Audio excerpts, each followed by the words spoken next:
السلام علیکم۔ کراچی میں ہوائی فائرنگ سے شادی کی خوشیاں اچانک ماتم میں تبدیل۔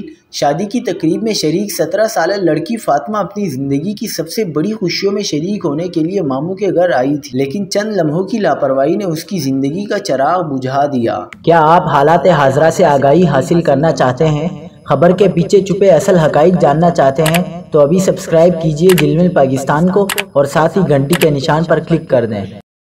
آپ کو بتاتے چلیں کہ شاہ لطیف ٹاؤن میں افسوسناک واقعہ پیش آیا ہے۔ یہ لرزہ خیز واقعہ اس وقت پیش آیا جب فاطمہ کے ماموں نثار نے شادی کے موقع پر ہوائی فائرنگ شروع کی۔ پہلی گلی میں گولیاں چلائیں اور پھر گھر کے اندر بھی اندھادھند ہوائی فائرنگ کی۔ اسی دوران کچن میں کھڑی فاطمہ کو گردن پر گولی لگی جو اس کی موت کا سبب بنی۔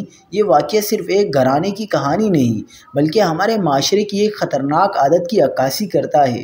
پولیس نے جائے وقوع سے 30 بور پستول کی گولیوں کے خول تحویل میں لے لیے اور ملزم نثار کو گرفتار کر لیا ہے، مگر اصل سوال یہ ہے، کیا یہ محض گرفتاری سے مسئلہ حل ہو جائے گا؟ ایسے واقعات بار بار کیوں جنم لیتے ہیں؟